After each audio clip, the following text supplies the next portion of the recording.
अच्छा, अस्सी। बताइए, पीडीसी स्टूडेंट्स को के क्लास जी जी। शुरू हो गई है, ज्वाइन करें।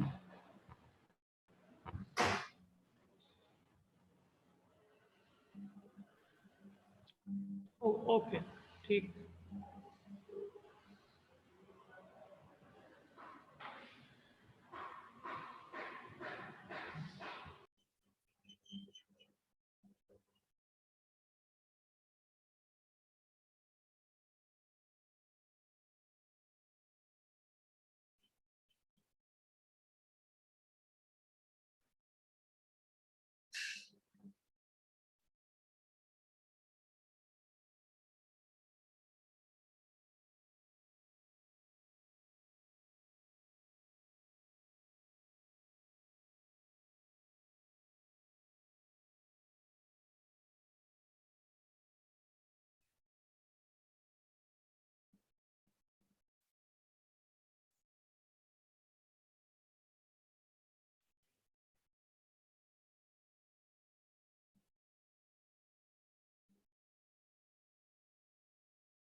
Alright,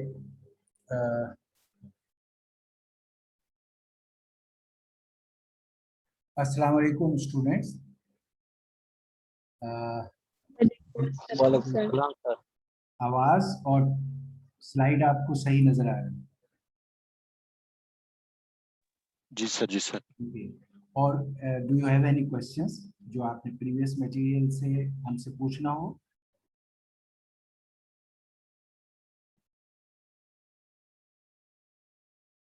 no question. Okay, then we continue. हम ओपन एमपी कर रहे थे last time. We could not take the last class overflow, लेकिन हमने जहां तक किया था हम उसी जगह से कंटिन्यू करेंगे। हमने ओपन एमपी में पहले बड़ी simple example of using two library functions and a simple directive लिया और एक कोड लिखा और देखा कि यार इसने प्रिंट कर दिया हमारे उस थ्रेड्स ने अपनी आईडी को और टोटल नंबर ऑफ थ्रेड्स। इसमें हमने एक सिंपल कंकरेंट ये पहले डायरेक्टिव इस्तेमाल किया, हमने नंबर ऑफ थ्रेड्स क्लॉज में मेंशन किए और हमने ये प्राइवेट एक वेरिएबल को इस्तेमाल किया जो हर थ्रेड अपनी कॉपी बना के इस्तेमाल करता है। ये सिंपलेस्ट केस था। फिर हमने कहा हम थोड़ा अपने कैपेबिलिटी को बढ़ाते हैं। एक बहुत ही इंटरेस्टिंग, एक तो हमने देखा कि डाटा के बहुत से टाइप्स हो सकते थे, हमने अभी सिर्फ एक प्राइवेट इस्तेमाल किया है। There are more types of data like ये शेयर्ड भी होता है जो सब लोग थ्रेड शेयर करते हैं, प्राइवेट है शेयर की अपनी कॉपी होती है, और डिफॉल्ट में भी आप शेयर्ड और प्राइवेट कह सकते हैं। और आप फर्स्ट प्राइवेट कहेंगे तो जो प्राइवेट वेरिएबल है वो इनिशियल वैल्यू एग्जिस्टिंग वैल्यू से लेगा। ये हमने देखा। कंकरेंसी का हम पहले ही देख चुके थे कि नंबर ऑफ थ्रेड्स आप एक्सप्रेशन की शक्ल में भी मेंशन कर सकते हैं क्लॉज में। और फिर हमने देखा कि आप क्लॉज में एक बड़ी इंपॉर्टेंट और यूजफुल क्लॉज इस्तेमाल कर सकते हैं जो हमारा बहुत सारा काम आपके लिए कर देगा।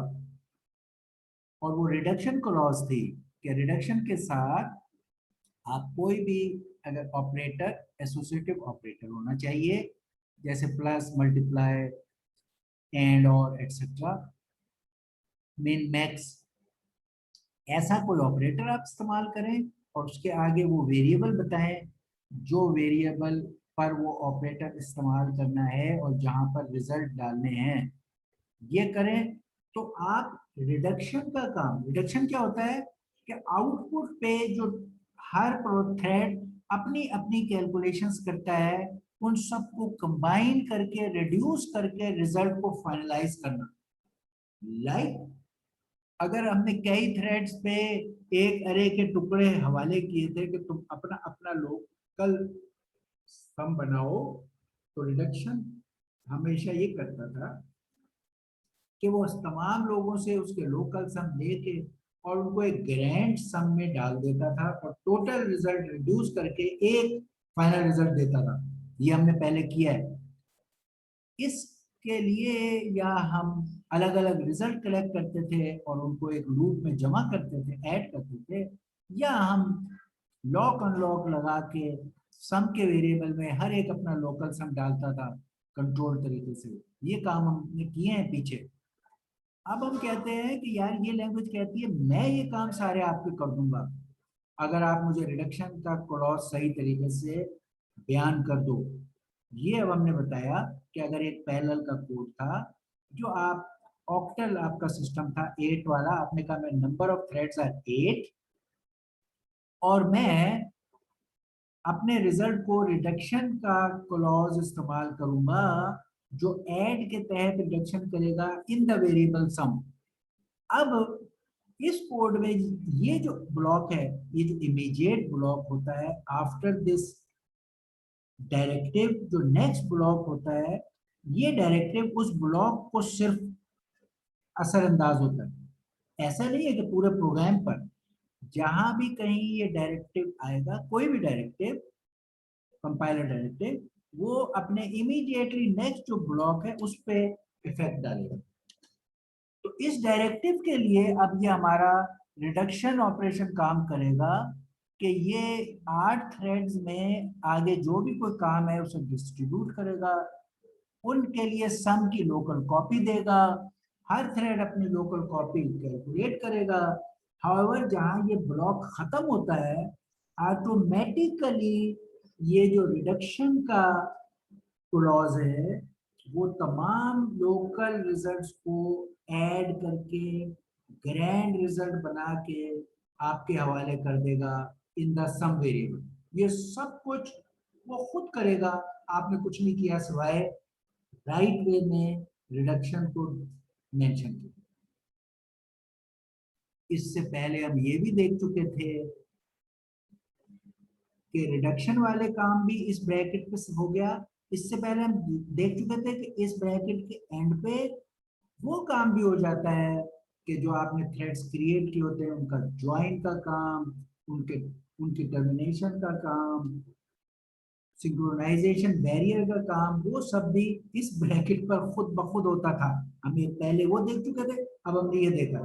तो this is a magical bracket कि कंपाइलर डायरेक्टिव के बाद जो स्ट्रक्चर ब्लॉक है उसका जो एंड ब्रैकेट है, कर्ली ब्रैकेट ये वाला, ये सारे काम उस वक्त हो जाते हैं। जबरदस्त।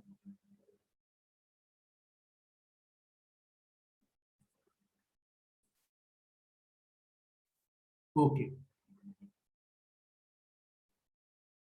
ये सीखने के बाद मैंने आपको बताया था कि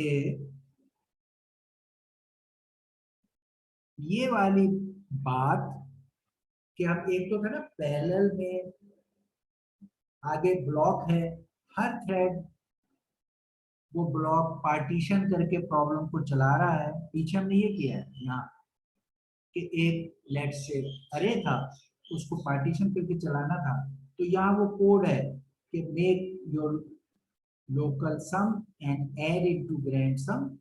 तो अरे को ऐड करो, यहाँ ये कोड।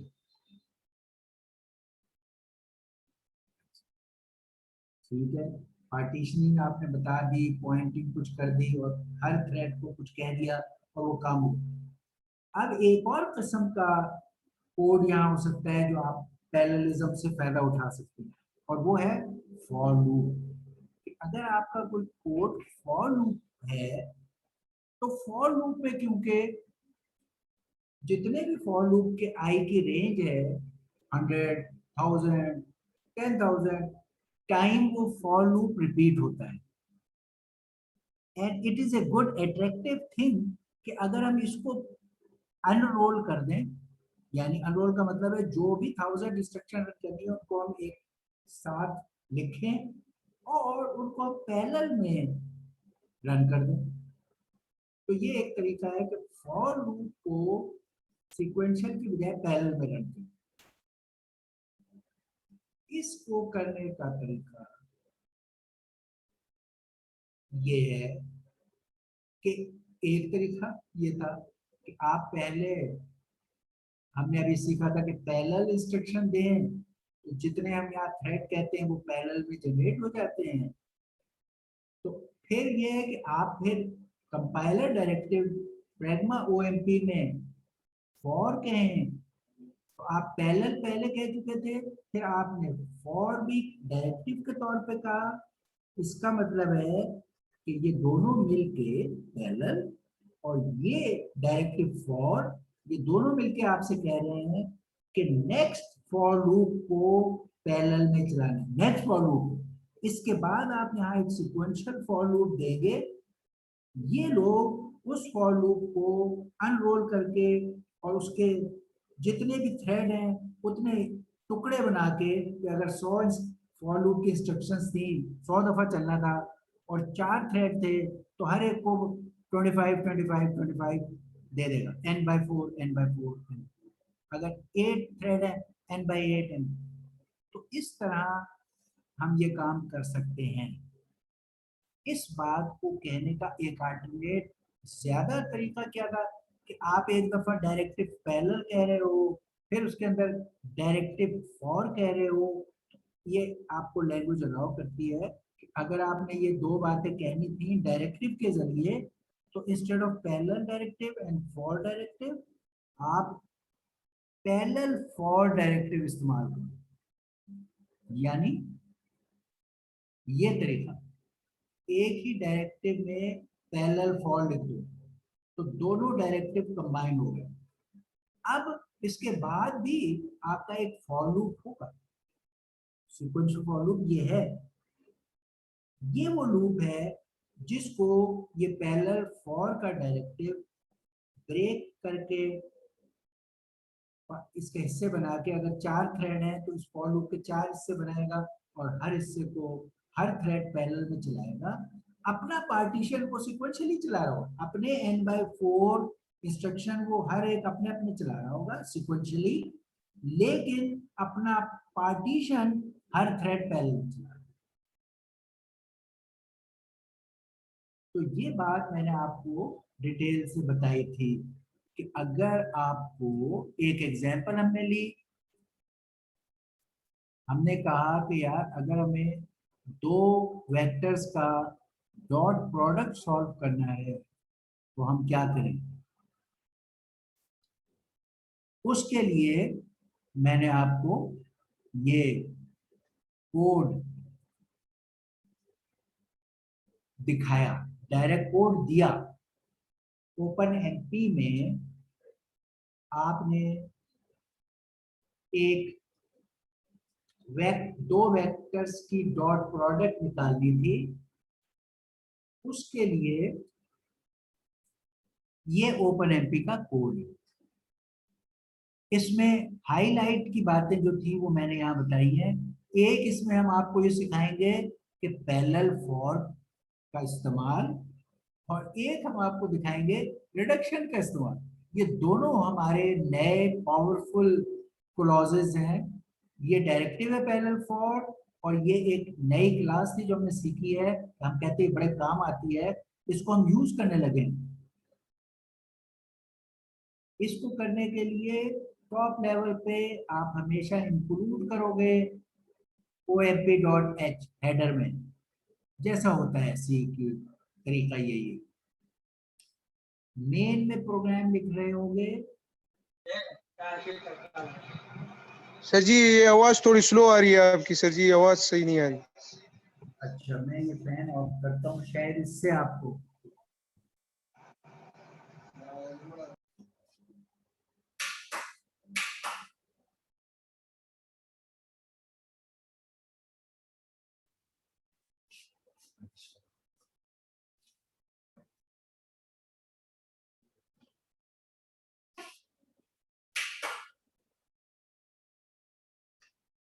अच्छा जी,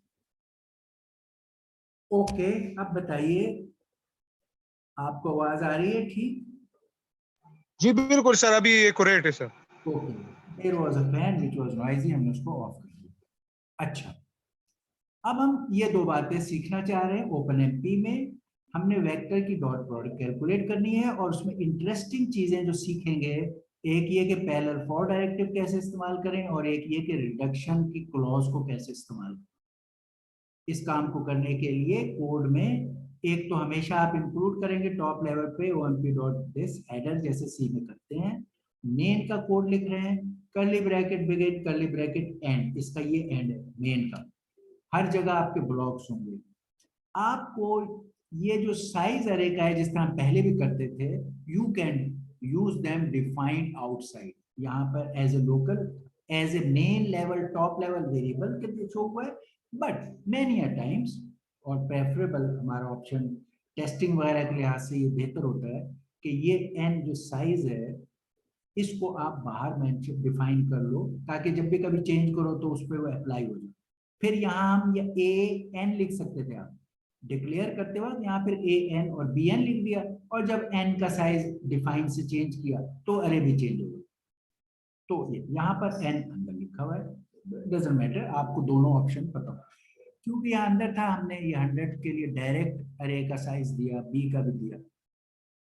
रिजल्ट के लिए डॉट प्रोडक्ट के हमने वर्ड रिजल्ट इस्तेमाल किया। You can use the word dot product, more readable word हो सकता था डीपी या dot product, but result has the dot product of two vectors A and B. ये सारे डिक्लेरेशन पार्ट खत्म हो गए। फिर मैंने आपको बताया हुआ, आप पहले भी जानते हो, बहुत दफा कर चुके हो, कि ये जो दो इनपुट्स के अरेज हैं, इनमें आपको डाटा फिल करना है। वो आप रैंडम डाटा भी फिल कर सकते हो, और कोई फिक्स डाटा फॉर टेस्टिंग अगर वैलिड है तो वो भी कर सकते हो। रिजल्ट को इनिशियलाइज करना जीरो जरूरी है, क्योंकि इस किसी भी चीज में जब आपने चीजों को अकोमुलेट करना होता है, उसको इनिशियलाइज टू जीरो करना जरूरी है। असाइन करने के लिए इनिशियलाइज टू जीरो की जरूरत नहीं है, फर्स्ट टाइम जो वैल्यू असाइन करोगे वो हो जाएगी। लेकिन जब आप अकोमुलेट करते हो तो उस अकोमुलेटर को जीरो शुरू में करना लाजमी है, इसको आप ओमिट नहीं कर सकते। ठीक, आपने यहाँ डाटा फिल कर दिया, मैंने यहाँ एक में 1 2 3 कर दिया, एक में 2 4 6 कर दिया, मगर आप यहाँ रैंडम भी फिल करने का मैं आपसे कह सकता हूँ। अब मैं यहाँ आपको दिखा रहा हूँ दो चीजें, पैरेलल फॉर डायरेक्टिव और रिडक्शन क्लॉज।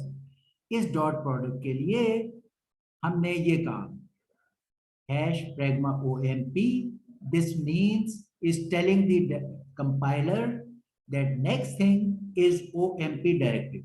ये कंपाइलर को बताने का तरीका होता है। हैश प्रैग्मा जो होता है वो कहता है कोड में, it is meant for compiler. ये हम कंपाइलर डायरेक्टिव के तौर पर ओपन एमपी का कोड अक्सर हिस्से में लिखते हैं, रन टाइम रूटीन इस्तेमाल करते हैं, मगर मोस्टली कंपाइलर डायरेक्टिव है। तो हमने पहले इन्फॉर्म किया कि it is a compiler directive, it is related to OpenMP, OMP से, एंड उसके बाद हम डायरेक्टिव लिखते हैं, here is the directive which is in this case parallel for directive. It will run the next for loop by making it parallel. फिर ये clauses हैं जिसमें मैंने कहा कि नंबर ऑफ थ्रेड्स 4 है, और जो वेरिएबल्स हैं डिफॉल्ट में सारे वेरिएबल एज ए शेयर लिए जाएंगे, एक्सेप्ट प्राइवेट में आई लिखा हुआ है, आई को प्राइवेट के तौर पर इस्तेमाल करेगा। हर थ्रेड अपना फॉर लूप के लिए आई लोकल कॉपी के तौर पर इस्तेमाल करेगा। बाकी सारे वेरिएबल जो इस कोड में है, लाइक ए बी और रिजल्ट एक्सेट्रा, वो सब शेयर्ड है, ऊपर बताए हुए हैं, और वो शेयर करेंगे सारे थ्रेड। ये रिडक्शन की क्लॉज मैंने मेंशन कर दी, क्योंकि डॉट प्रोडक्ट में आपने मल्टीप्लाई के बाद ऐड करना होता है, तो हमने कहा कि यार रिजल्ट को रिडक्शन के लिए हम इसकी क्लॉज इस्तेमाल कर लें बजाय हमको लूप डाल के उनको ऐड करें। ये रिडक्शन की क्लॉज है, इसमें यहाँ प्लस के तहत हमने रिडक्शन करनी है और वेरिएबल रिजल्ट में रिडक्शन का करना, हैंडल करना। ये एक एक लफ्ज, एक एक कॉमा, डैश, ब्रैकेट, मैंने आपको बताया कि it has a purpose, it has a syntax and you have to learn it. After that हम आपको कह सकते हैं कि okay do the dot product by doing OpenMP, और आपको सर मैंने ये कॉपी किया था तो इसमें एक डैश नहीं था, मेरा भी नहीं हुआ, I don't want that, otherwise it's a complete code जो हम आपको देते हैं ताकि शुरू में आपको एक रेडी सॉल्यूशन मिले, आप उसको रन करो, आपका हौसला बढ़े, फिर आपसे नॉन रेडी सॉल्यूशन भी करवाने हैं और देंगे, आप पहले ये रेडी सॉल्यूशंस करने के अहल हो जाओ, जिसके लिए अब हाई टाइम है। तो अब हम आपसे कह रहे हैं पैरेलल फॉर भी रिडक्शन देने के बाद हम आपसे कह रहे हैं here is that for loop जिसको तुमने पैरेलल फॉर के तरीके से चलाना कि for 0 to n do this के रिजल्ट में एग्जिस्टिंग वैल्यू पर a dot into B dot, तो sorry A I into B I को ऐड करना है। ये ए आई इंटू बी आई को मल्टीप्लाई करके इसको अक्यूमुलेट करते हैं तो डॉट प्रोडक्ट बनता है, जो हमने डेफिनेशन से समझा हुआ है, dot product is A I B I accumulated. Okay, तो हमने ये अक्यूमुलेशन की ये इंस्ट्रक्शन यहां डाली। अब अगर ये पैरेलल फॉर ऊपर ना होता और नंबर ऑफ थ्रेड, तब भी डॉट प्रोडक्ट हम ऐसे ही सॉल्व करते, ये लिखते for i 0 to this, here is the normal C code for calculating the dot product of two vectors a I and b, 100% same code जो हमने C पे यूज करना था। फर्क क्या हुआ, जब हमने इस फॉर लूप के बाहर पैरेलल फॉर का डायरेक्टिव देके ओपन एमपी के जरिए से by giving number of threads ये काम करने को कहा, अब ये वाला for loop in so many parts जो है नंबर ऑफ थ्रेड्स है 4, ये फॉर लूप की जो सारी इंस्ट्रक्शंस हैं, फर्स्ट करो 100 टाइम ये चलना था, वो 100 अनरोल हो जाएंगी और 4 पोर्शन बन जाएंगे। पहला n/4 इंस्ट्रक्शन पहला थ्रेड पकड़ लेगा, दूसरे n/4 इंस्ट्रक्शन दूसरा थ्रेड पकड़ लेगा, तीसरी n/4 इंस्ट्रक्शन, और अपने अपने n/4 इंस्ट्रक्शंस को वो सीक्वेंशियली ही चलाएंगे। तो आप देखोगे कि ये for loop changes to 4 for loops, एक for loop from 0 to n/4, दूसरा for loop from n/4 to 2n/4, तीसरा for loop from 2n/4 to 3n/4 और चौथा for loop from 3n/4 to n। ये फॉर लूप के 4 टुकड़े हो जाएंगे, हर टुकड़ा अपनी अपनी जगह इसी तरह लूप में चलेगा, मगर ये जो 4 फॉर लूप टुकड़े हैं ये हर थ्रेड अलग अलग पैरेलल में चलाएगा। ये फायदा हुआ इस पैरेलल फॉर से कि 4 पार्टीशन हो गए काम के, हर पार्टीशन पैरेलल में चल रहा है, जबकि विद इन द पार्टीशन जो काम होगा वो क्योंकि एक थ्रेड कर रहा है वो सिक्वेंशियली ही होगा। ये बात समझना आपको जरूरी है। ये समझकर अब आप कह सकते हैं, देखिए यहां अब वो इस पैरेलल फॉर वाले कंपाइलर डायरेक्टिव का ये बिगिन और ये एंड था, ये ब्लॉक पैरेलल में इस असूल पे चलेगा। यहां जब आप पहुंचेंगे तो आपके इवन ये ब्लॉक चलने के अलावा आपने एक और बात कह दी थी, रिडक्शन, रिडक्शन भी हो जाएगी, थ्रेड्स क्रिएट होंगे इस जगह, वो 4 टुकड़े होंगे, हर थ्रेड अपना अपना टुकड़ा चलाएगा जो कि पार्टीशन है, और अपने लोकल टुकड़ों के रिजल्ट को टेम्परेरी कॉपी ऑफ रिजल्ट में एज ए लोकल रिजल्ट हर टुकड़ा अपने रिजल्ट को डालेगा और because of this reduction clause उन सब रिजल्ट्स को इकट्ठा करके ग्रैंड रिजल्ट बनाएगा इन दिस वेरिएबल रिजल्ट। और जब ये वाला ब्रैकेट आएगा क्लोजिंग ऑफ दिस ब्लॉक, ये सारे मामला कंप्लीट होके रिजल्ट में आपकी डॉट प्रोडक्ट आ जाएगी, डॉट प्रोडक्ट आ जाएगी। What a help from OpenMP, इसने आपके सारे काम कर दिए। मगर ख्याल है हमें वो सारी तफसील सोचना पड़ रही है कि थ्रेड्स हैं, 4 हैं, ये लूप है, ये पैरेलल हुआ है, ये डायरेक्टिव दिया था, ये वेरिएबल शेयर्ड है, ये इतने थ्रेड्स थे, ये टूट गए, इस तरह जुड़े, ये सब हमें पता है। तो हमने रिडक्शन की क्लॉज सही लिखी, पैरेलल फॉर को सही कहा, इस फॉर लूप को सही कहा। ये बातें ना पता हो तो आप यही इंस्ट्रक्शन गलत लिख दो तो ये नहीं चलेगी, इसलिए समझना बहुत जरूरी है। फिर हम आपको उसमें वेरिएशन करा दें तो फिर आप वेरिएशन हैंडल जब करोगे जब आपको उसकी समझ होगी। इसलिए यहां पर अब आपका कंप्लीट डॉट प्रोडक्ट बन के निकला। अब दोबारा आप मास्टर थ्रेड के हवाले हो गए। हमेशा एक मास्टर थ्रेड होता है P0 जो कंट्रोल में रहता है। जब पैरेलल वाला ब्लॉक चलता है तो वो सारे पैरेलल थ्रेड्स चल पड़ते हैं, काम करते हैं। जब वो ब्लॉक खत्म होता है फिर मास्टर थ्रेड सिंगल हो जाता है, बाकी सब टर्मिनेट हो चुके होते हैं। अब मास्टर थ्रेड को क्योंकि अगली इंस्ट्रक्शन एक ही थ्रेड के काम की थी तो यहाँ हमने कोई पैरेलल डायरेक्टिव नहीं दिया और हमने मास्टर थ्रेड को कहा कि भाई प्रिंट द रिजल्ट, उसने प्रिंट कर दिया रिजल्ट एंड दैट्स इट, ये हो गया आपका। इसके बारे में लास्ट टाइम जब हम काम कर रहे थे तो मैंने आपको बताया था कि ये पैरेलल फॉर के इंस्ट्रक्शन खाली अरे के लिए नहीं है। इसका तो बहुत ज्यादा फायदा हम उठाएंगे जब मैट्रिसेस को हम वो करेंगे ऑपरेट, क्योंकि मैट्रिसेस को जब आप ऑपरेट करते हो तो वहां तो बहुत सारे फॉर लूप आ जाते हैं और बहुत ज्यादा पैरेललिज्म चाहिए होता है। आपको याद होगा हमने इस तरह के पैरेललिज्म को मैट्रिसेस के कैलकुलेशन में क्यूडासी ने भी बहुत ज्यादा इस्तेमाल किया।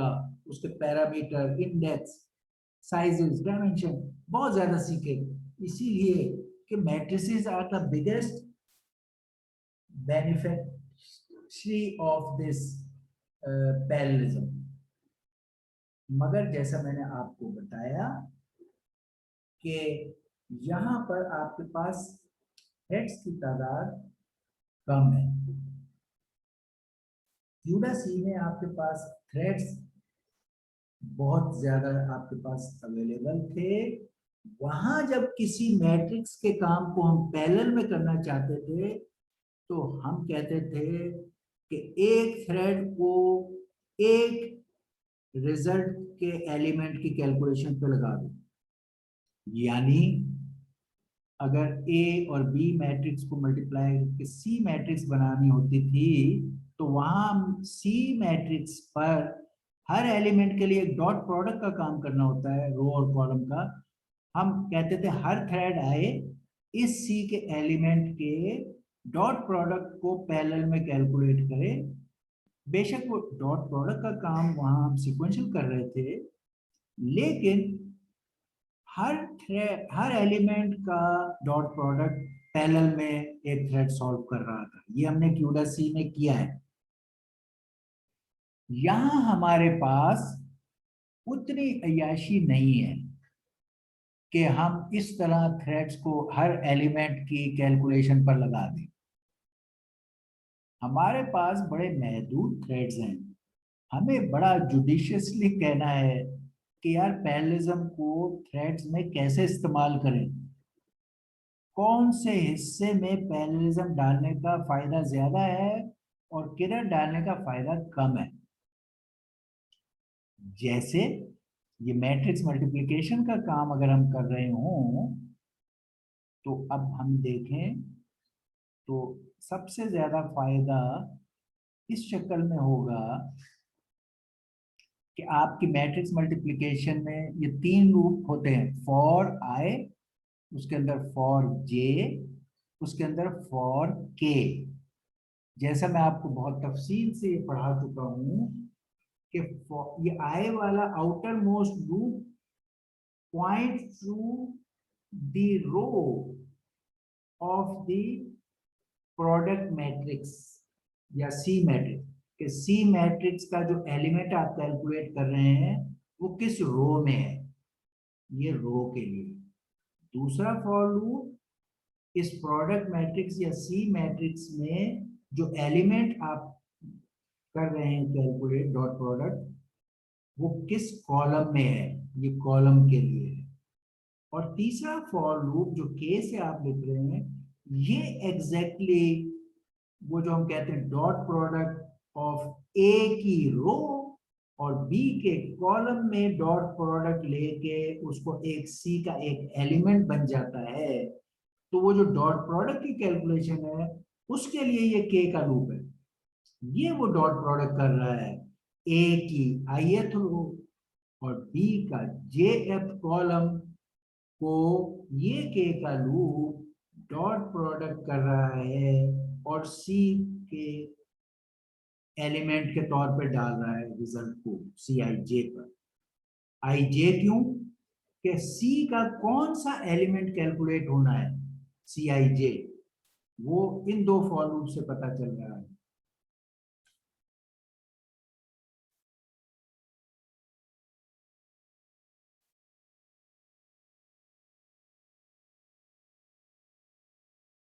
ओके, कौन सा एलिमेंट प्रोडक्ट का कैलकुलेट होना है वो इन दो फॉर लूप से पता चल रहा है। उस एलिमेंट की डॉट प्रोडक्ट रो और कॉलम की ये के कर रहा है।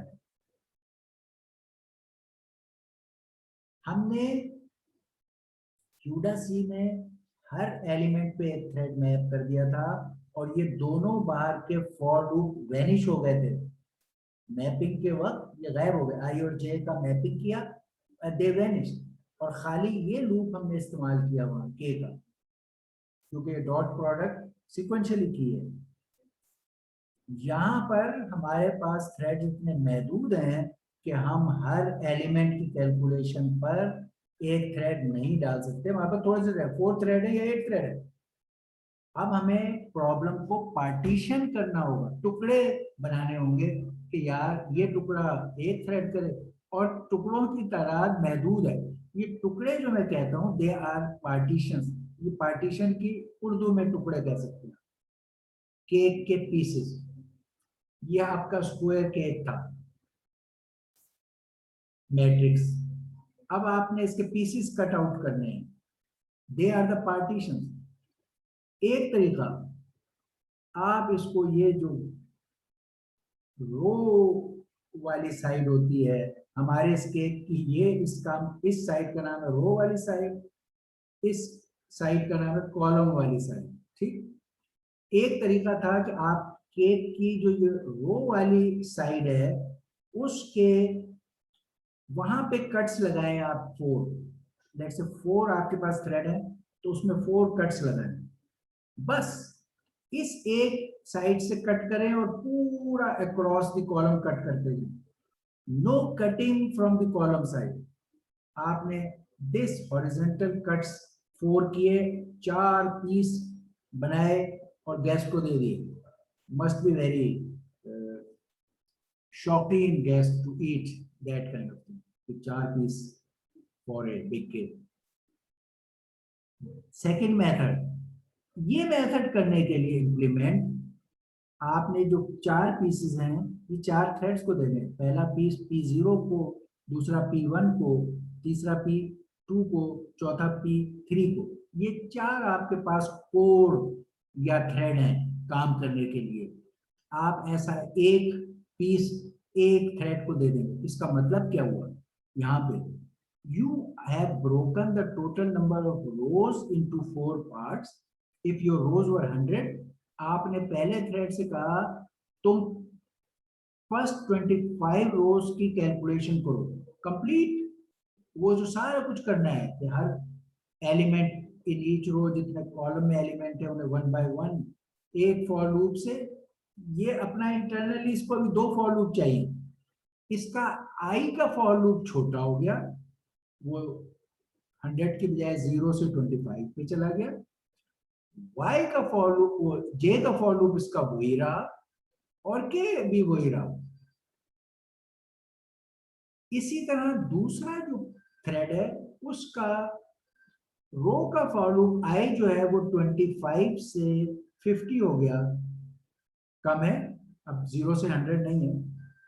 और बाकी काम वही रहा, कॉलम का फॉर लूप वही रहा, के का फॉर लूप वही रहा और बाकी सब। तो ओनली थिंग वी डिड कि इसके जो रो का लोड था कि कितनी रोज कैलकुलेट करनी है, सिर्फ वो डिस्ट्रीब्यूट होगी। यहां रो फर्स्ट करो 100 थे तो 0 से 100 तक रो बारी बारी प्रोवाइड किए गए और काम किया। अब हम कह रहे हैं कि यार आप n/4 रोज पे काम करो, आप n/4 रोज पे काम करो। तो अब ये फॉर लूप रो वाला 4 हिस्से हो गए, n/4 n/4 n/4, और हर ये पीस रो का एक थ्रेड को मिल गया और वो काम शुरू कर दिया।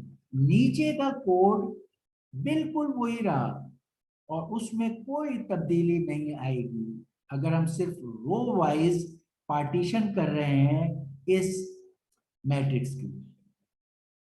अगर इसी मैट्रिक्स को मैं कॉलम वाइज पार्टीशन करके सॉल्व करना चाहूं तो मैं केक के कट्स ये कॉलम वाले साइड पे कट्स लगाऊंगा और मैं इसको इस तरह काटूंगा। Again there will be maybe, अगर ये स्क्वायर केक था तो क्वांटिटी शायद सेम ही हो, मगर अब कट्स की डायरेक्शन आपकी मुख्तलिफ है। अब आपने कॉलम्स को कट किया है, रोज को कट नहीं किया, तो ये कॉलम वाइज पार्टीशनिंग कर दिया आपने इस मैट्रिक्स की। ये एक 2 डायमेंशनल मैट्रिक्स था, इसकी फिलहाल आप पार्टीशनिंग एक डायमेंशन में कर रहे हैं। यहां आपने एक डायमेंशन रो की ली और उसको कट किया, यहां आपने एक डायमेंशन कॉलम की ली और उसको कट किया। इसमें आप एक और तरीका भी कर सकते हैं कि आप कहें मैं रो में भी कट करूंगा और कॉलम में भी कट करूंगा। अगेन आपने कहा मैंने पीसेस 4 ही बनाने हैं और इक्वल बनाने हैं, मगर उसकी शक्ल में बदलना चाहता हूं, स्क्वायर शक्ल के रखना चाहता हूं। आप ये कर सकते हैं कि आप रो साइड पे उस केक को हाफ करें और फिर कॉलम साइड पे दोनों पीसेस को भी हाफ करें। आपका हर पीस P0, ये thread this will eat it, ये block thread 1 will eat it, ये P2 will eat it, P3 will eat it. Again अब आपका ये प्रॉब्लम जो था वो 2 डायमेंशनल प्रॉब्लम, वर्कलोड जो था आपका वो 2 डायमेंशनल था, मगर उसकी पार्टीशनिंग आपने यहां भी 1 डायमेंशनल की रो वाइज, यहां भी 1 डायमेंशन की कॉलम वाइज, यहां आपने 2 डायमेंशनल प्रॉब्लम की पार्टीशनिंग भी 2 डायमेंशनल की रो एंड कॉलम। तो ये है partitioning, dimensions of the problem or workload, dimension of partitioning, etc. ये बड़ी इंपॉर्टेंट है। जब हमारे थ्रेड्स कम है और वर्कलोड ज्यादा है तो आपको इन टेक्निक्स के बारे में पार्टीशनिंग की बहुत ज्यादा क्लेवरली इस्तेमाल करना है। तो अभी जो मैंने आपको सिखाया उसमें जो पहला था कि रो वाइज कट करें, इसके लिए ये कोड है। पैरेलल फॉर लिखा, मैंने कहा नंबर ऑफ थ्रेड्स आर 4, मैंने कहा कि ये जो सारे वेरिएबल्स हैं A, B, C, N ये सब शेयर्ड हैं, और मैंने कहा कि ये एनीथिंग जो शेयर्ड में मैंने लिस्ट नहीं किया I, J, K एक्सेट्रा, वो सारे डिफॉल्ट प्राइवेट है। ये तरीका हमारा वेरिएबल्स को कहने का है। अब दिलचस्प बात क्या है कि ये फॉर लूप आया, ये पैरेलल फॉर ने कहा था जो नेक्स्ट फॉर लूप है उसके 4 टुकड़े कर दो, इसने 4 टुकड़े कर दिए। के का आपका रो वाइज कट हो गया, ईच थ्रेड को n/4 रोज मैट्रिक्स प्रोडक्ट की कैलकुलेशन का टास्क मिल गया और उसने वो काम शुरू कर दिया। आई के 4 हिस्से हो गए, जे और के अनचेंज्ड रहे। क्यों रहे? ये पैरेलल फॉर के ब्लॉक में तो हैं, पैरेलल फॉर के ब्लॉक में ये कोड है, मगर रूल ये है कि हर parallel for applies only to first for loop। अगर आप पैरेलल फॉर करके 10 फॉर लूप भी दे दो, वो सिर्फ पहले फॉर लूप पे अप्लाई होगा और दैट्स इट। इसका मतलब है इस केस में ये रो वाइज पार्टीशन करेगा जो आप चाहते थे और काम खत्म।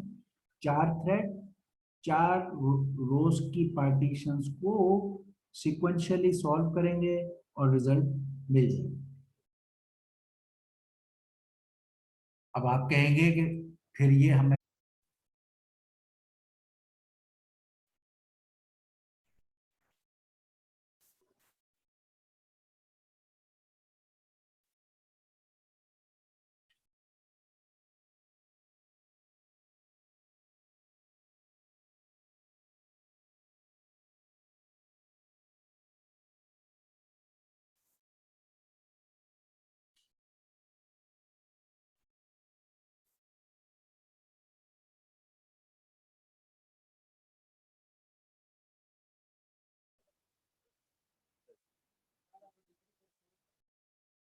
ओके। सी में अगर आप ये काम करना चाहो कि इसको इस तरह पार्टीशन करके प्रॉब्लम को करो, इस तरह column, you are in serious trouble, क्योंकि जाहिर है इंडेक्स की मैनेजमेंट आपको करना होगी। प्रॉब्लम क्या होगा कि सी जो है उसमें मैट्रिक्स का लेआउट इस तरह है, रो बाय रो, पहली रो फिर दूसरा रो। तो जब आप ये रो पे ब्रेक लगाते हो तो ये सी इसके लिए तो बना हुआ है, ये काम तो आपका सी में भी आसान हो जाएगा। आई वाले को 0 से n/4, फिर n/4 से 2n/4, फिर इस तरह आप चलाओ, ये 4 हिस्सों में करके आप चला सकते हो, नो प्रॉब्लम। पैरेलल नहीं चलेगा लेकिन इस तरह करके कर सकते हो। इस तरह करोगे, प्रॉब्लम क्या है कि अरे इज लेइंग लाइक हॉरिजॉन्टल। अब आपके फॉर लूप्स आई वाला पूरा रहेगा, आई वाला पूरा रहेगा, जे वाले के लिए आपको ये मैनेज करने होंगे और हर रो में जो 4 टुकड़े हैं हर रो के, उनको ऐड भी करना होगा, उनके स्टार्टिंग पॉइंट बताने पड़ेंगे और उनको ऐड करके हर रो का एलिमेंट कैलकुलेट करना पड़ेगा। तो अच्छा खासा इसमें ओवरहेड और ट्रबल आएगी इस ऑप्शन में, मगर ओपन एमपी बड़ा नेचुरल ये काम आपके लिए कर देता है। और वही बात कि सी में अगर ये वाला तरीका करना चाहेंगे आप तो आपका काम और भी मुश्किल, रो में भी ये करना है, कॉलम में भी करना है, फिर रो के रिजल्ट्स को भी इकट्ठा करना है, कॉलम के रिजल्ट्स को इकट्ठा नहीं करना, और फिर इस बात का ख्याल रखना कि आपके रिजल्ट भी सही बने। अच्छा, ओपन एमपी कैसे करेगा? नो प्रॉब्लम, आपने ये वाली पार्टीशन करनी है, ये कॉलम वाइज। आप जनाब वो पैरेलल फॉर का लूप इस जे के बाहर अप्लाई करें, ये इस लूप के बाहर पैरेलल फॉर कहें, पहले लूप के बाहर पैरेलल फॉर ना कहें, इसके बाहर कहें, तो आपका ये पैरेलल हो जाएगा, पार्टीशन हो जाएगा, वो पार्टीशन नहीं होगा, and the job is done। same instruction of parallel for। अब फर्स्ट फॉर लूप की बजाय सेकंड फॉर लूप के बाहर आप लिखोगे ये वाली, इस सेकंड फॉर लूप के बाहर, अब इसके बाहर लिखोगे। अभी हमने इसके बाहर लिखा हुआ था, इससे रो वाइज पार्टीशन हो गया। अगर यहाँ इस इंस्ट्रक्शन को लिखना है कॉलम वाइज होगा। अगर इसको और एक्सटेंड करें, जो हम अक्सर नहीं कर रहे होते क्योंकि वो काम इतना बड़ा नहीं होता, मगर कर सकते हैं। अगर आप ये जो तीसरा काम है जो डॉट प्रोडक्ट कैलकुलेशन का है, अगर आप कहते हो यार ये भी मैंने 4 उनसे मिलवा के इसको तोड़ के करना है, तो इसके बाद भी आप एक पैरेलल फॉर का लूप डालोगे। अगर आपने तमाम डायमेंशन में ब्रेक करना है तो हर फॉर लूप के बाद एक सेपरेट पैरेलल फॉर का लूप चाहिए। ऐसा नहीं है कि आपने एक दफा पैरेलल फॉर का और तीनों पे अप्लाई हो गया। It can be done in a nested way, यानी आप फॉर लूप्स को नेस्टेड वे में पैरेलल कर सकते हैं, मगर हर एक के लिए सेपरेट पैरेलल फॉर इंस्ट्रक्शन चाहिए। और फिर इस तरह से पैरेलल फॉर इंस्ट्रक्शन से अगर काम करना हो तो आपने एनवायरमेंटल वेरिएबल में ये बात बतानी होती है कि ये नेस्टेड मोड में मैं काम करूंगा, यानी मैं अंदर के फॉर लूप्स पर भी पैरेलल फॉर डालने का इरादा रखता हूँ। तो एनवायरमेंटल वेरिएबल में आपने नेस्टिंग का मोड सेट करना होता है। वो सेटिंग एनवायरनमेंट में या आप कांस्टेंट ऑफ नेस्टिंग को सेट कर देते हैं ट्रू, या आप कोई रन टाइम रूटीन जो इसने दिए हुए हैं फॉर सेटिंग दिस मोड वो यूज कर लेते हैं। लाइक ये कि अगर आपने नेस्टेड में करना है कोई पैरेलल का काम, तो OMP नेस्टेड एनवायरनमेंट वेरिएबल को अनेबल करना पड़ेगा। आपका OMP नेस्टेड का एनवायरनमेंट वेरिएबल है जिसको आपने सेट करना होगा अनेबल मोड में। अगर OMP nested environmental variable is set to true, आपका ये नेस्टेड पैरेललिज्म काम शुरू हो जाएगा, अनेबल हो जाएगा। यानी आप अगर अंदर के फॉर लूप्स पे भी पैरेलल फॉर की इंस्ट्रक्शन डालोगे तो उसको मानेगा। अगर आपने ये नहीं किया तो वो उसको कहेगा आई डोंट अंडरस्टैंड कि why into inner for loop you have put this, you are asking me to make it parallel. मुझे नहीं ये समझ आ रहा। ये वो बातें हैं जो आपको पता होनी चाहिए। और हर पैरेलल डायरेक्टिव से आपका एक न्यू टीम ऑफ थ्रेड्स पैदा होगा। ये पिक्टोरियली मैं वो बात आपको दिखा रहा हूँ कि केक कट करना, मैट्रिक्स को ब्रेक करना, कि अगर आपका प्रॉब्लम इस शक्ल का था क्यूबिक 3 डायमेंशन, देखिए matrix multiplication is a 3 dimension thing. ये उसके आप सी जो प्रोडक्ट मैट्रिक्स है, ये उसका रोज हैं, ये उसके कॉलम्स हैं, और ये उसके हर एलिमेंट की कैलकुलेशन में जो 2 वेक्टर आप लाते हैं, ये डेप्थ में वो डॉट प्रोडक्ट के वेक्टर्स हैं। तो ये आपका आई है, ये आपका जे है, ये आपका के है मैट्रिक्स मल्टीप्लिकेशन का। अभी मैंने जो आपको समझाया कि आप ये भी कर सकते हो कि इसको कट, यहाँ पर उसने दिखाया, आप इसको हॉरिजॉन्टली कट करो रो वाइज, दूसरा इसको वर्टिकली कट करो कॉलम वाइज। वर्टिकली कट और हॉरिजॉन्टली कट में कितना आपने रेजोल्यूशन रखना है वो आपकी मर्जी पर होता है। जैसे इसमें यहाँ उसने 32 के साइज के टुकड़े बनाए तो 4 बने, या इसमें 16 कॉलम्स के टुकड़े बनाए तो ज्यादा बने।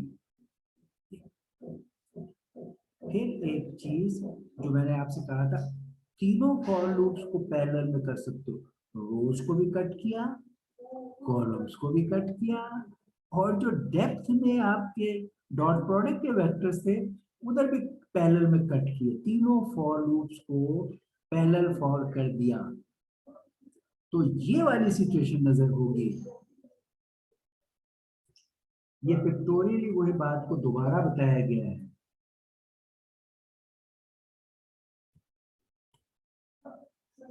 आप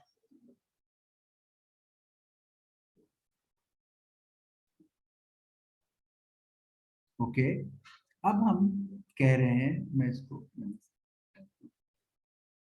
अब हम कह रहे हैं कि ऑलराइट, मैं इस मैट्रिक्स की जो प्रोडक्ट मैट्रिक्स है उसके 4 हिस्से रो साइड पे करता हूं, 4 हिस्से कॉलम साइड पे करता हूं, और अपने 16 थ्रेड्स में इस प्रॉब्लम को बांट के मैं करवाना चाहता हूं। ठीक है, 16 थ्रेड का सिस्टम चाहिए। अगर आप रो को भी 4 पार्ट्स में कट कर रहे हो, कॉलम को भी 4 पार्ट्स में कट कर रहे हो, तो आप यू नीड 16 थ्रेड्स या कोर्स साइमल्टेनियसली। ओके, अब हम वो करते हैं। आपने पहला एक डाला पैरेलल फॉर, उसके साथ नंबर ऑफ थ्रेड्स दिए 4। हर रो को आप एक थ्रेड का प्लान कर रहे हो। शेयर्ड वेरिएबल ABCN और डिफॉल्ट प्राइवेट जैसे पहले था, इंडेक्सेस सारे प्राइवेट। अब आपने पहला फॉर लूप ये डाला, ये वाला for I from 0 to N। जैसे ही आपने ये कहा, इस पैरेलल फॉर ने इसके ऊपर अप्लाई होके रो के 4 पार्टीशन किए और हर पार्टीशन एक थ्रेड को दिया। 4 पार्टीशन किए, हर पार्टीशन एक थ्रेड को दे दिया रोज के। आपने कहा अब मैं हर रो को भी 4 पार्ट्स में ब्रेक करना चाहता हूं इन इट्स कॉलम्स डायरेक्शन। तो आपने फिर एक और प्रैग्मा OMP पैरेलल फॉर इस्तेमाल किया। ये वाला प्रैग्मा OMP पैरेलल फॉर, यहाँ आपने अनदर 4 थ्रेड्स दिए। ये क्या कर रहा है, ये नेस्टेड है। तो ऊपर का जो एक पीस है जो इस फॉर लूप का एक स्लैब है हॉरिजॉन्टली कट हुआ हुआ, वो उस हर स्लैब के 4 पीसेस फर्दर करेगा। आप समझ गए एक बार? यानी हम ये कह रहे हैं, यहाँ पे हम ये कह रहे हैं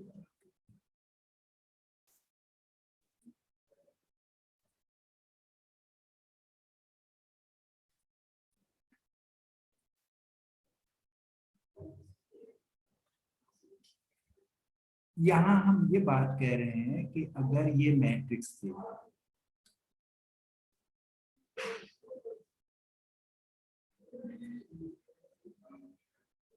ये मैट्रिक्स प्रोडक्ट मैट्रिक्स सी, हमें वर्कलोड सी होता है हमारा, ए और बी को जब मल्टीप्लाई करेंगे तो रिजल्ट सी में आते हैं। तो वर्कलोड के लिए हम हमेशा सी को ही कंसीडर करते हैं। ये आपको अच्छी तरह बात मैं सिखा चुका हूँ क्यूडा सी टाइम।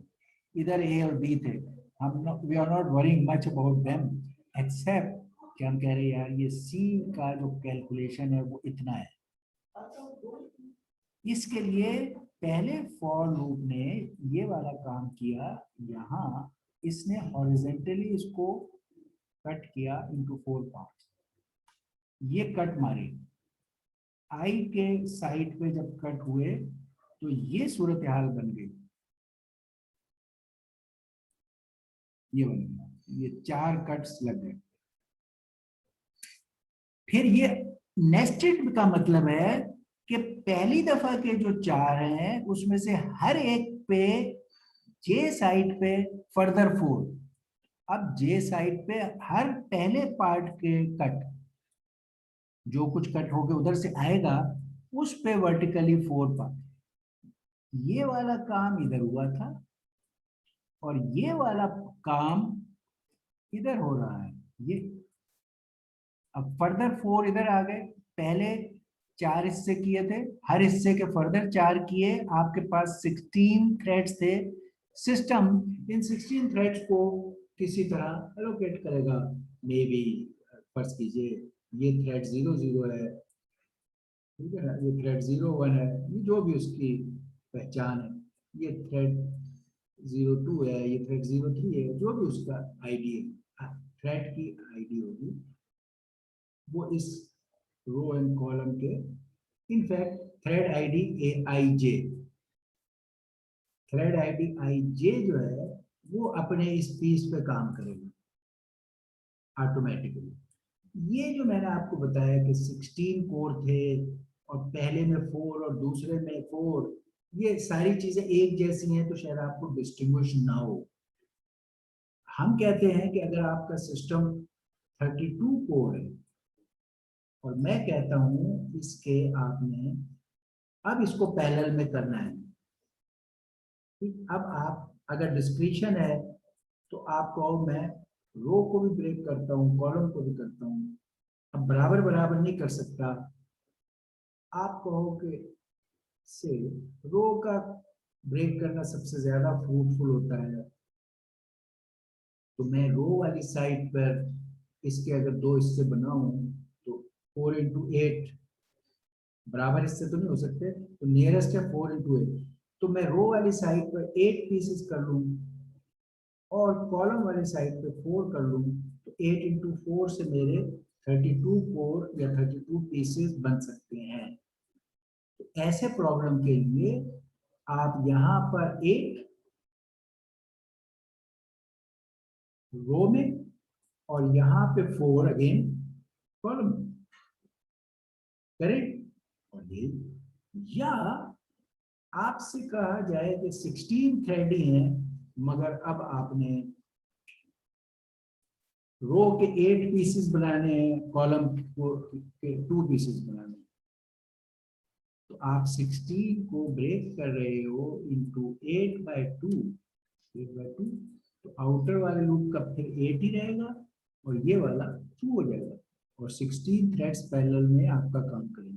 तो ये आपकी स्कीम है, इधर रिक्वायर्ड और प्लान, कि किस तरह पार्टीशन करके आपने प्रोडक्ट के वर्कलोड को नेक्स्टेड तरीके से डिस्ट्रीब्यूट करना है।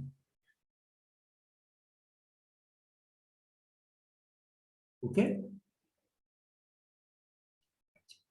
अब सिर्फ क्या रह गया कि अब फर्दर आप थर्ड डायमेंशन में भी जा सकते हो, तो इस फॉर लूप को भी पैरेलल कर सकते हो। आमतौर पे हम कहते हैं कि यार हमारे पास थ्रेड तो इतने हैं नहीं, तो हम इन 2 फॉर लूप्स पर ही फोकस रहते हैं या खाली इस पे काम कर सर लेते आपकी आवाज बहुत कट रही है सर। हैं। ओके, और मैं कह रहा हूं कि अगर जे हम अब थर्ड के बाहर भी यहाँ हमने पैरेलल फॉर डाला है, अगर थर्ड रूट जो डॉट प्रोडक्ट कैलकुलेट कर रहा है उसको भी पैरेलल में चलाना हो तो एक पैरेलल फॉर लूप हमने यहाँ भी डाल दिया। इससे क्या होगा कि अब वो जो एक पोजीशन पे जो डॉट प्रोडक्ट कैलकुलेट हो रही थी ये डेप्थ में 2 वेक्टर्स की, वो भी 4 हिस्सों 2 हिस्सों जितनों में ब्रेक होके की जा सकती है पैरेलल में। तो ये इस लूप को भी पैरेलल में ब्रेक किया जा सकता है। तीनों लूप्स को किया जा सकता है, तीनों के अपने अपने असरात हैं। इंडेक्स वाली बात आपको पहले हम सिखा चुके हैं, ये IK होगा और ये KJ होगा और ये डॉट प्रोडक्ट होती है 2 वेक्टर्स की। ये लोकेशन ऑफ एलिमेंट होता है जो आप कैलकुलेट कर रहे हैं। और अगर आपके पास इनफ थ्रेड्स हैं तो आप इनमें सारों में पैरेललिज्म डाल सकते हैं, नहीं तो अक्सर आप outer loops, outer most loop की आपकी बेस्ट यूटिलाइजेशन होती है, फिर उससे नेक्स्ट लूप की, फिर उससे next। तो अगर आपके पास 32 कोर हो और मैं कहूं कि तीनों लेवल पर पैरेललिज्म डालना है, ओके, अगर मैं कहूं आपके पास 64 कोर्स हैं और तीनों लेवल सर पे, आपकी आवाज नहीं आ रही सर। अच्छा, ओके, हेलो हेलो हेलो, अब क्या सूरत हाल है? सर आवाज बिल्कुल सर आपकी कट रही है सर। अच्छा,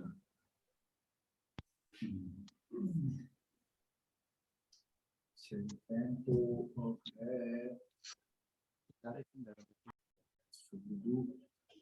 इधर देखते हैं कि कोई और चीज बैकग्राउंड में रन हो रही है तो उसको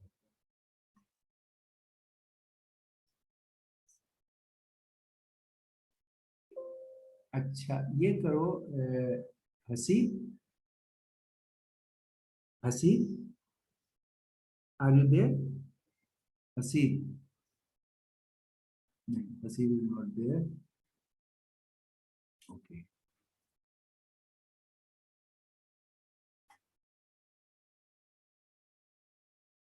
अच्छा मैंने बाकी चीजें इधर बंद कर दी हैं चलो ओके अब बताइए अब any little better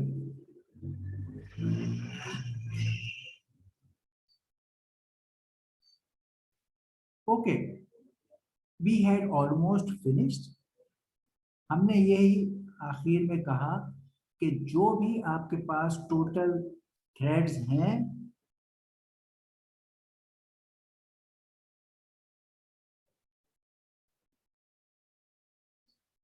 hello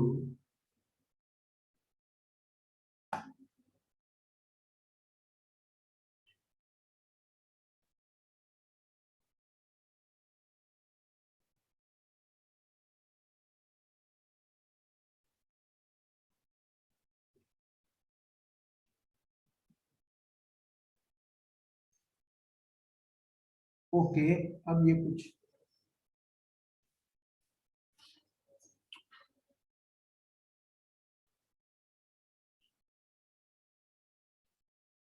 okay इधर अब ये कुछ थोड़ा इसने बेहतर शो किया समरी ये थी कि I had discuss this total but आपके पास जितने भी थ्रेड्स हैं डिपेंडिंग ऑन के नेस्टेड लेवल पे आप कितने लेवल्स में इस्तेमाल करना है उतने उसके फैक्टर्स बना के हम इस्तेमाल कर सकते हैं जैसे अगर 64 थ्रेड्स थे और हर लेवल पे इक्वल पैरेललिज्म आप करते तो ये का भी 4 रखते इसके अंदर ये 4 रखते और उसके अंदर ये 4 रखते तो 4 into 4 is 16 into 4 is 64 तो इस तरह अपने थ्रेड्स की डिस्ट्रीब्यूशन हम कर सकते हैं ये हमारी नेस्टेड पैरेलल एग्जांपल कंप्लीट हो गई अब एक छोटा सा पार्ट रह गया we have covered everything in great detail एक छोटा सा पार्ट आखिर में जो अब हमने कवर करना है वो ये है कि हमेशा पैरेलल होने के लिए एक तरीका तो ये था कि आपका फॉर लूप के इटरेशन को आप ब्रेक करें एक तरीका जो हमने सीखा वो क्या कि फॉर लूप के जो इटरेशंस हैं उनको पार्टीशन करें और अलग अलग थ्रेड को दें ये हमने बहुत डिटेल से सीख लिया इसके एग्जाम्पल भी कर ली और कंप्लीट हो गया मगर हमेशा ये सिचुएशन नहीं है कि आपने फॉर लूप या जैसे पीछे हमने किया डेटा पैरेलल प्रॉब्लम को सॉल्व करना है पीछे भी प्रॉब्लम जो अरे के थे पार्टीशन के वो भी डेटा पैरेलल था फॉर लूप मिक्स्ड है मगर ये एक स्पेशल केस है फॉर लूप को अनरोल करना है और पैरेलल में चलाना है आप एक और सिचुएशन आपको आती है वो ये है कि डेटा एक ही है सपोज लेकिन उस पर टास्क मुख्तलिफ है एक में आपने 2 अरेज हैं उनको ऐड करना है एक और टास्क है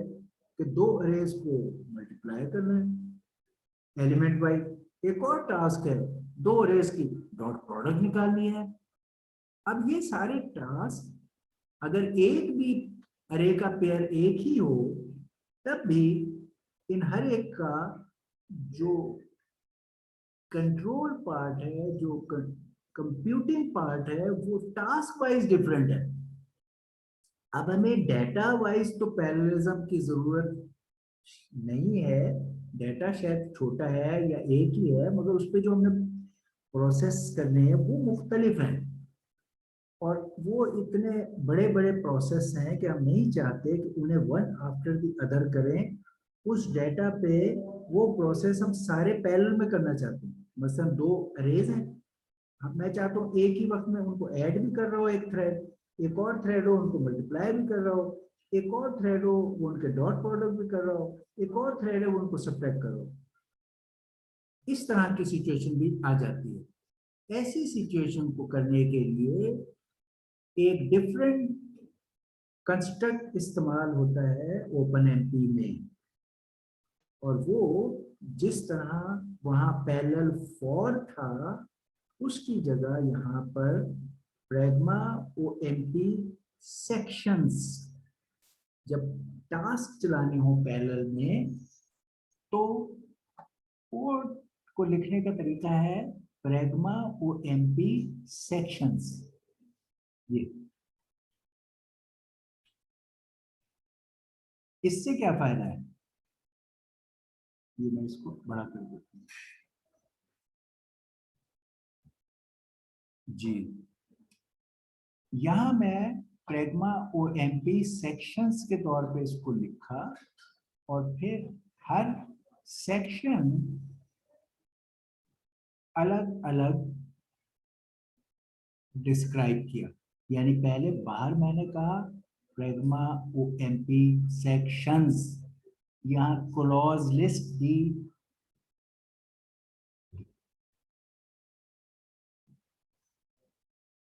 यहाँ क्लॉज लिस्ट दी, और ये सेक्शंस का बिगिन आ गया, स्टार्ट, और ये सेक्शंस का एंड है। लेकिन इस सेक्शंस के अंदर सेक्शन बहुत सारे हैं। इसको आप समझिए ये पहला सेक्शन, इसको आप समझिए सेक्शन 1, फिर दूसरा सेक्शन 2। नाम आपने सेक्शन ही रखना है मगर अंडरस्टैंडिंग के लिए। सेक्शन 3, सेक्शन 4, सेक्शन 5, सेक्शन, जितने भी आपके थ्रेड्स हैं आप उतने इस सेक्शंस के अंदर सेक्शन बना सकते हो, और हर सेक्शन का एक अपना स्ट्रक्चर ब्लॉक होगा, जिसको वो वाला थ्रेड जो उस सेक्शन का है वो उसको चलाएगा। और इस तरह ये कई सेक्शन पैरेलल में चलेंगे, और हर सेक्शन में एक टास्क हो सकता है अलग। ये इसकी फिलॉसफी है। इसके एग्जाम्पल ये है, ये इसके एग्जाम्पल है प्रैग्मा ओएमपी पैरेलल। जैसे वहां पैरेलल फॉर था, यहाँ पैरेलल सेक्शंस है, तो उसी तरह वहां पहले एक पैरेलल लिखा फिर सेक्शंस लिखा, तो वही काम जैसे पहले पैरेलल लिख के और फॉर लिख के होता था वो होगा। इसके अंदर पैरेलल सेक्शंस का अलाउड नहीं है, इसलिए आप पैरेलल भी अलग लिखोगे और सेक्शंस भी अलग। सेक्शंस के अंदर ये वो हैं प्रैग्मा ओएमपी सेक्शन, जिसमें टास्क ए डाल दिया, maybe adding of array, फिर pragma OMP section task B डाल दिया, multiplying of array, pragma OMP section task C डाल दिया, maybe dot product of arrays. ये तरीका है डिफरेंट टास्क करने का, एक ही डाटा पर या डिफरेंट डाटा पर, दोनों तरह हो सकते हैं। ये अरेज आपके मुख्तलिफ भी हो सकते हैं, उसको भी करेगा, और ये अरेज सेम भी हो सकते हैं, उस पर भी करेगा, मगर टास्क अलग है। असल बात ये है कि प्रोसेसिंग टास्क मुख्तलिफ। इसका अब मैं डिटेल कोड्स आपको यहाँ दे रहा हूँ अगले उसमें, कि ये कोड आपका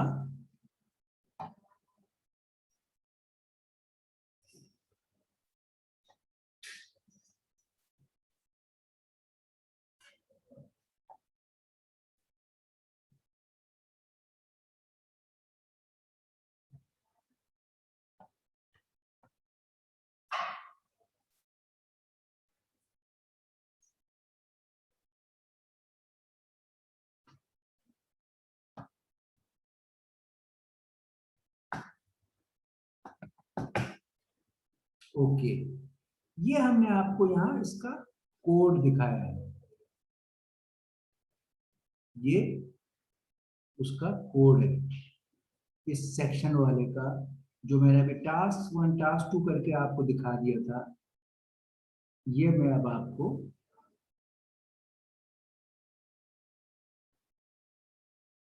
कोड के लेवल पर दिखा देता हूं।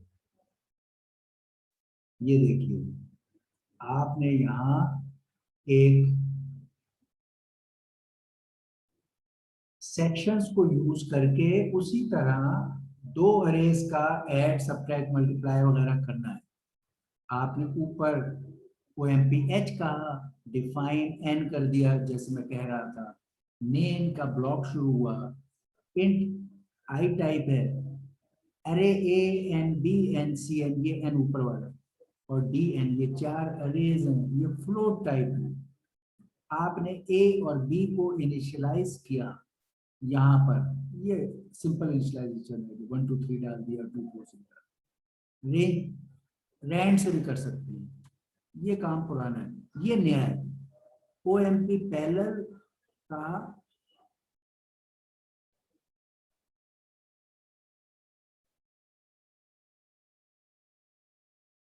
OMP पैरेलल शेयर्ड वेरिएबल बता दिए और प्राइवेट, और फिर कहा प्रेग्मा OMP sections, parallel and section, 2 directive.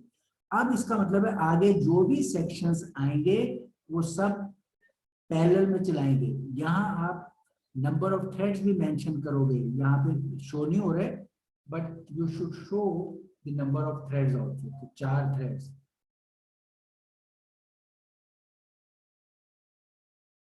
Okay, तो नंबर ऑफ थ्रेड्स करोगे तो हर सेक्शन अपने अपने थ्रेड पे चलेगा।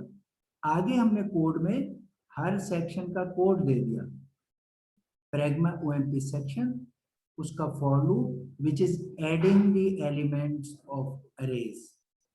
ये सिक्वेंशियली चलेगा, ये सिक्वेंशियली चलेगा, मगर ये सेक्शन और ये सेक्शन पैरेलल में चल रहे होंगे। एक थ्रेड इसको चला रहा होगा, इस टास्क को, एक थ्रेड इस टास्क को चला रहा होगा। यहाँ पर क्या है, उसके एलिमेंट्स मल्टीप्लाई होके डी में जा रहे हैं, इस वही एलिमेंट्स ऐड होके सी में जा रहे हैं। एक थ्रेड ये चला रहा है, एक थ्रेड ये चला रहा है, ये 2 थ्रेड का पैरेललिज्म है। यहाँ पर नंबर ऑफ थ्रेड्स आप 2 दें, शेयर्ड वेरिएबल ABCD बताएं, प्राइवेट आई कहें, और ये सेक्शंस हर एक का अपना अपना ब्लॉक लिखें।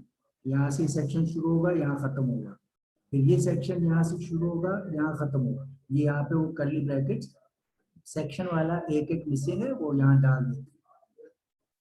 इस तरह ये रन होगा और आपको ये सारे टास्क पैरेलल में थ्रेड्स करके दे देंगे। ओके,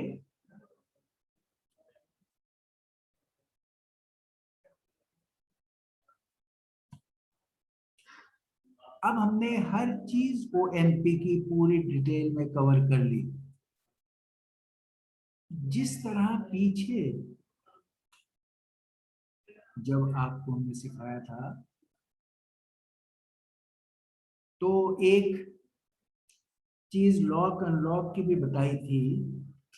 यहाँ पे हमने देखा कि वो लॉक अनलॉक की हमें जरूरत इसलिए नहीं पड़ी कि हमने रिडक्शन के वक्त, वहां रिडक्शन के लिए लॉक एंड लॉक इस्तेमाल कर रहे थे, यहाँ रिडक्शन के वक्त हमारी क्लॉज रिडक्शन ने वो काम कर दिया। लेकिन अगर हमें कहीं उस तरह की सिचुएशन, म्यूचुअल एक्सक्लूजन की जरूरत पड़ जाए, तो वो MP उसकी भी सहूलत देता है। उसके कई लॉक एंड लॉक के जरिए से भी देता है, और एक और एडिशन क्रिटिकल सेक्शन के जरिए से भी देता है। मसलन आप कहें प्रेग्मा OMP क्रिटिकल, और उसके आगे जो ब्लॉक होगा वो उसी तरह लॉक अनलॉक की तरह थ्रेड्स 1 बाय 1 एक वक्त में एक ही उसमें एंटर होगा और काम करेगा। ये, या फिर अगर आप चाहें तो code method using lock unlock इस्तेमाल करके कहीं जरूरत हो तो वही काम करें, जिसके लिए बहुत सारे ऑप्शंस हैं। Initiating A lock, setting A lock, unsetting A lock, testing value of lock, destroying lock. तो लॉक के भी बहुत सारे रन टाइम लाइब्रेरी में फंक्शंस हैं अगर आप इस्तेमाल करना चाहते हो।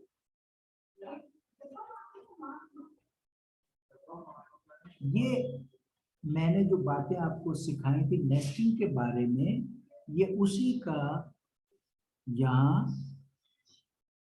दोबारा मुख्तसरन उसका डाटा है। जो नेस्टिंग की हमने बात पहले कर चुके हैं उसी की यहाँ समरी है कि अगर आपने नेस्ट करना हो तो मैंने आपको सिखाया था कि नेस्टिंग के लिए OMP नेस्टेड को ट्रू करें तो नेस्टिंग अनेबल्ड हो जाती है।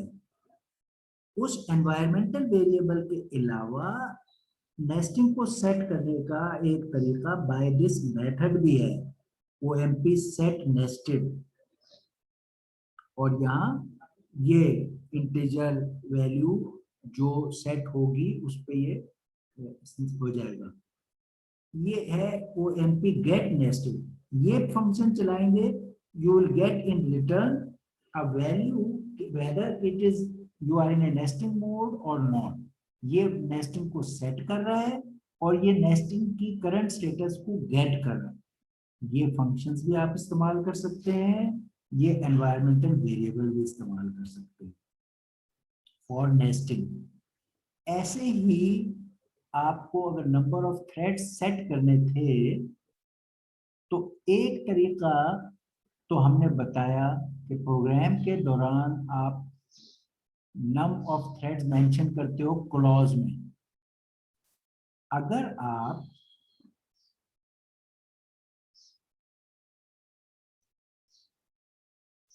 आप टॉप लेवल पे डिफॉल्ट या अदरवाइज नंबर ऑफ थ्रेड्स को सेट करना चाहते हो एनवायरमेंटल वेरिएबल में, तो आपके पास ये ऑप्शन है OMP num threads। ये एनवायरमेंटल वेरिएबल जो होगा हमेशा जब भी आप सिस्टम ऑन करोगे तो ये default number of threads parallel के आपको मिल जाएंगे। अगर आप कोड में नहीं लिखोगे तो उतने थ्रेड्स लेगा। अगर आप एनवायरमेंटल वेरिएबल के बजाय रन टाइम रूटीन से थ्रेड्स की तादाद सेट करना चाहो तो वो भी कर सकते हो, OMP set number of threads और आगे नंबर ऑफ थ्रेड्स कर दो। तो थ्रेड्स की तादाद सेट करने के लिए एक तरीका क्लॉज में लिखो नम थ्रेड्स, दूसरा तरीका एनवायरमेंटल वेरिएबल में कहो, तीसरा तरीका run time variable set number of threads को के जरिए से सेट करो। तो हम देख रहे हैं कि बहुत सारे parameters environment, run time functions and clauses के जरिए से हम कर सकते हैं। ये सारी समरी है उन तमाम चीजों की जो हमने इस्तेमाल किए थे इस तमाम टाइम में। सारे मुख्तलिफ examples of directives and library function हमने ये सीखा। OMP पैरेलल, उसके साथ क्लॉज लिस्ट सीखी, रिडक्शन ऑपरेटर सीखा, फिर हमने इनकी nesting of OMP parallel for सीखा, फॉर पैरेलल सेक्शन सीखा, सेक्शंस के अंदर सेक्शन सीखे, क्रिटिकल OMP क्रिटिकल सीखा, नंबर ऑफ थ्रेड्स और नेस्टेड के एनवायरमेंटल वेरिएबल हमने सीखे। ये हम समरी कर रहे हैं कि जो हम सीख चुके।